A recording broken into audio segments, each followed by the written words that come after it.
Welcome everybody to another edition of Discovering Your Greatness. Great. Really excited about what we're going to be talking to you guys about today. I'm Mr. Chris, I'm Mr. Lloyd. and today we're going to take you all the way to Ethiopia. Today we're talking about ancient history, and we're going to take you all the way to Ethiopia around the 12th century. And behind me and around me, if you look behind Mr. Lloyd, that is a gentleman by the name of King Lalibela. All right. Really, really important person. And Mr. Lloyd's going to take you guys to the first thing you need to know to discover your greatness in regards to who King Lalibela was. King Lalibela was somebody who, hands down, sent by God. So when he was born, King Lalibela had a premonition or a vision from what some other people would call the other side, and what we call, as Christians, we call heaven. He had a premonition, he had a vision of what God put him here for, and what tools and what things he needed in order for it to happen. So when he had a vision, he had his people build these same exact tools that he's seen inside of his vision to build these churches, these 11 churches for God. So Mr. Chris is going to tell you more about King Lalibela. Man, the real question is like, why would he build 11 churches in the heart of Ethiopia? And definitely Orthodox Christianity, that means that way, way back, like the way they did things way back then, that means that's the type of Christianity that they practice. But listen, the 11th century, at the end of the 11th century, around 1185, 1187, you guys, Jerusalem came under attack. And in that attack, made it real hard for them to be able to worship the only one and true and living God, which is our God, which is Yahweh. All right. So King Lalibela saw in his vision. He said, "You know what?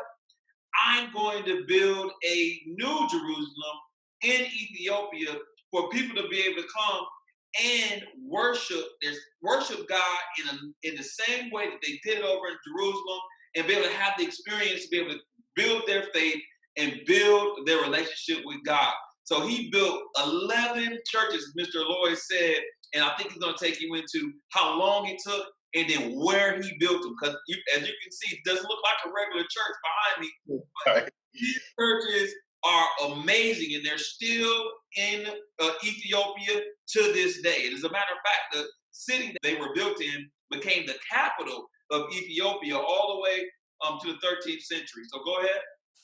So like me and Mr. Chris said, he built 11 churches. 11 churches. King Lalibela, amazing man. 11 churches in 24 years. He not only built 11 churches. Why does it take 24 years to build 11 churches, Mr. Lloyd? What's so special about these churches? Can't they just build like one a year? Like, what's up? I mean, he could have did what, people do in modern days. He could have built a church in like a year or two, but this man built 11 churches out of a mountains, 11 mountains, built churches in 24 years. That sounds absurd nowadays. And Mr. Chris has one in his background right here. This guy right here built that. This is built into a mountain. You guys see this? This mountain is where it's up top, but this right here is the top of the mountain where the mountain was, right. And they built it into the mountain. You guys, amazing.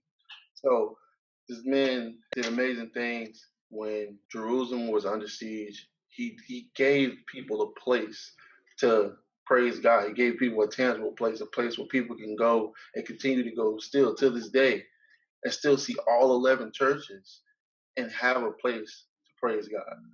And Mr. Chris is going to close us out in this video. Well, I'll tell you guys this, man. It is so important to have a place where you worship and a place where you grow in your faith and grow, in your relationship with God. And this was a place that King Lalibela, he actually built for Christians to be able to have a deep relationship and grow in their relationship with God. And man, out of 11 mountains, this guy built these structures and these churches, and I'm so excited about it, man. So with that, I want you guys to see how great that this feat was. And as you start to learn how to discover your greatness, and there's nothing that actually can stop you from actually doing things that are like amazing like this. You guys should do things like this to this day. Your dream has to be big enough, and you also have to have the right team, just like King Lalibela had. So with that, Lloyd, could you kind of close us out? All right. Hey, you can follow us on Instagram. You can follow us on Facebook. You can also subscribe to our YouTube channel for all the rest of our recap videos. And we'll catch you on the next video. Definitely. You know what, you guys?